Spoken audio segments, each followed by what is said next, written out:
1587 ಇಂಗ್ಲೆಂಡ್ನಿಂದ 117 ಜನರು ಪುರುಷರು, ಮಹಿಳೆಯರು ಮತ್ತು ಮಕ್ಕಳು ಹೊಸ ಪ್ರಪಂಚದಲ್ಲಿ ಹೊಸ ಜೀವನವನ್ನು ಪ್ರಾರಂಭಿಸಲು ಬರುತ್ತಾರೆ.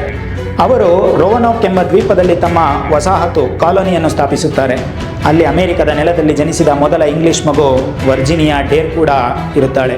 ಆದರೆ ಅವರಿಗೆ ಆಹಾರ ಮತ್ತು ಇತರ ಸಾಮಾನುಗಳ ಕೊರತೆ ಉಂಟಾಗುತ್ತದೆ. ಅವರ ಗವರ್ನರ್ ಜಾನ್ ವೈಟ್, ನಾನು ಇಂಗ್ಲೆಂಡ್ ಹೋಗಿ ಸಾಮಾನುಗಳೊಂದಿಗೆ ಕೆಲವೇ ತಿಂಗಳುಗಳಲ್ಲಿ ವಾಪಸ್ ಬರುತ್ತೇನೆ ಎಂದು ಹೇಳಿ ಹಡಗೊತ್ತುತ್ತಾನೆ. ಆದರೆ ಅವನು ಇಂಗ್ಲೆಂಡ್ ತಲುಪಿದಾಗ ಅಲ್ಲಿ ಸ್ಪೇನ್ನೊಂದಿಗೆ ದೊಡ್ಡ ಯುದ್ಧ ಶುರುವಾಗುತ್ತಿರುತ್ತದೆ. ಸರ್ಕಾರವು ಎಲ್ಲ ಹಡಗುಗಳನ್ನು ಯುದ್ಧಕ್ಕಾಗಿ ವಶಪಡಿಸಿಕೊಳ್ಳುತ್ತದೆ. ಜಾನ್ ವೈಟ್ ಅಂದುಕೊಂಡಂತೆ ಕೆಲವು ತಿಂಗಳುಗಳಲ್ಲಿ ವಾಪಸ್ ಬರಲು ಆಗುವುದಿಲ್ಲ.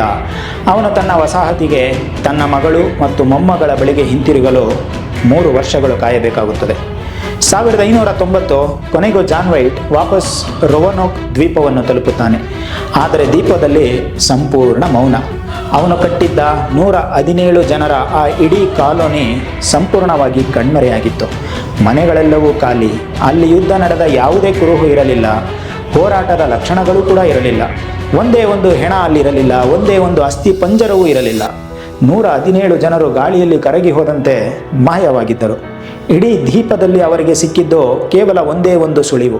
ಆ ವಸಾಹತಿನ ಬೇಲಿಯ ಒಂದು ಮರದ ಕಂಬದ ಮೇಲೆ ದೊಡ್ಡ ಅಕ್ಷರಗಳಲ್ಲಿ ಕ್ರೊಯಟೋವನ್ ಎಂದು ಕೆತ್ತಲಾಗಿತ್ತು. ಇನ್ನೊಂದು ಮರದ ಮೇಲೆ ಕ್ರೋ ಎಂದು ಕೆತ್ತಲಾಗಿತ್ತು. ಕ್ರೊಯಟೋವನ್ ಎಂಬುದು ಪಕ್ಕದ ದ್ವೀಪದ ಹೆಸರಾಗಿತ್ತು. ಅಲ್ಲಿ ಸ್ನೇಹಿ ಆದಿವಾಸಿಗಳು ವಾಸಿಸುತ್ತಿದ್ದರು. ಜಾನ್ ವೈಟ್ ಹೊರಡುವ ಮುನ್ನ ಹೇಳಿದ್ದ, ಒಂದು ವೇಳೆ ನಿಮಗೆ ತೊಂದರೆಯಾಗಿ ನೀವು ಇಲ್ಲಿಂದ ಹೋಗಲೇಬೇಕಾದರೆ ನೀವು ಎಲ್ಲಿಗೆ ಹೋದಿರೆಂದು ಕೆತ್ತಿ, ನಿಮಗೆ ಅಪಾಯವಿದ್ದರೆ ಅದರ ಮೇಲೆ ಒಂದು ಶಿಲುಬೆ ಕ್ರಾಸ್ ಗುರುತನ್ನು ಕೆತ್ತಿ. ಆದರೆ ಕ್ರೊಯಟೋನ್ ಪದದ ಮೇಲೆ ಯಾವುದೇ ಶಿಲುಬೆಯ ಗುರುತು ಇರಲಿಲ್ಲ. ಹಾಗಾದರೆ ಏನಾಯಿತು? ಅವರು ಶಾಂತಿಯುತವಾಗಿ ಕ್ರೊಯಟೋವನ್ ದ್ವೀಪ ಆದಿವಾಸಿಗಳ ಜೊತೆ ಸೇರಿಕೊಂಡು ತಮ್ಮ ಗುರುತನ್ನೇ ಕಳೆದುಕೊಂಡರೆ, ಅಥವಾ ಅವರನ್ನು ಬೇರೆ ದುಷ್ಟ ಆದಿವಾಸಿಗಳು ಅಪಹರಿಸಿ ಕೊಂದರೆ, ಅಥವಾ ಹಸಿವಿನಿಂದ ಹಡಗು ಕಟ್ಟಿಕೊಂಡು ವಾಪಸ್ ಹೋಗಲು ಪ್ರಯತ್ನಿಸಿ ಸಮುದ್ರದಲ್ಲಿ ಮುಳುಗಿ ಹೋದರೆ? 400 ವರ್ಷಗಳ ನಂತರವೂ ಇತಿಹಾಸ ಈ ಮೊದಲ ಅಮೆರಿಕನ್ ಮಿಸ್ಟರಿ ಬಗೆಹರಿದಿಲ್ಲ. ಆ 117 ಜನರಿಗೆ ಏನಾಯಿತು?